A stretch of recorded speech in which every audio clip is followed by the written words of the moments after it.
মন মানে বুঝি সবুজ বা মেরুন শাড়ি একটু একটু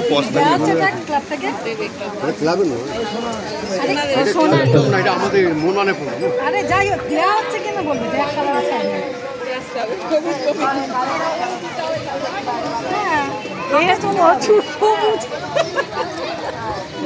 চলে যাবো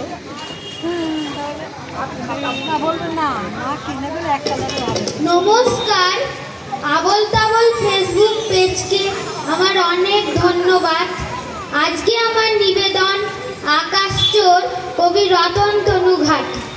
পরীক্ষা শেষ, এবার হাতে মাসখানেকের ছুটি।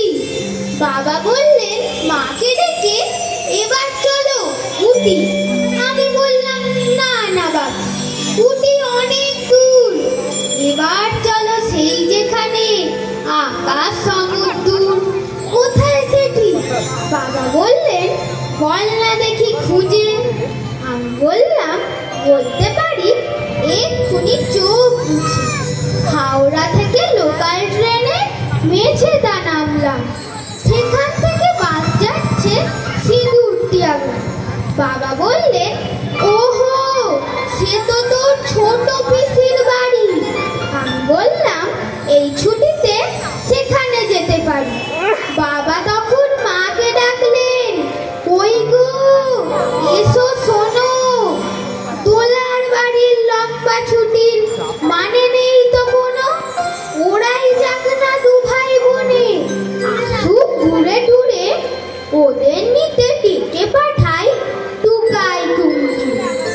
বোন বলল নদী পেরোনো, হাঁটু ভর্তি কাদা, আমার যেতে ইচ্ছে তো নেই, যাক না একা দাদা। ওরা যখন ছুটবে মাঠে বিল্টু বঙ্কুতে, আমি তখন থাকবো ডুবে ফেলুদা শঙ্কুতে। অনেক টানা পড়ে শেষে ট্রেনের পরে বাসে নেমেই দেখি হলদি জলে মেঘেরা ভেসে আসে। একটু পরেই তাকিয়ে আমি মেঘগুলোকে খুঁজি, ওমা ওই তো রঙে রঙে দোল খেলছে বুঝি। লঙ্কা জবার ঝোপটা গেল অন্ধকারে ছেয়ে, ছড়া পড়ছে জোনাক পোকার ছোট্ট ছেলে মেয়ে। সকালবেলা ছুট পাই পাই, মস্ত বড় মাঠ। মাঠ পেরিয়ে মনে গিয়েই ভূতের ভয়ে কাঠ।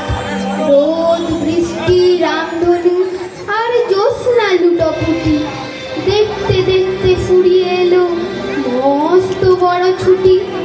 সেদিন একা ভাবছি বসে সরু আলের ধারে, কলকাতাকে কেউ এভাবে সাজালেই তো পারে। এমন সময় নবীন দাদু বলল ডেকে, কেউ টোটোর নাকি করছো কি ভাই, আমার বাড়ি যেও।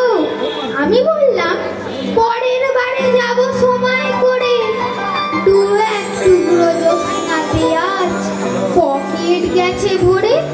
কলকাতাতে অনেক আছে, অনেক ভুঁড়ি ভুঁড়ি, আকাশ তো নেই, তাই দুমুঠো আকাশ করছি চুরি। নমস্কার। খুব সুন্দর। এরপর আমরা সঙ্গীত অনুষ্ঠানে যাব।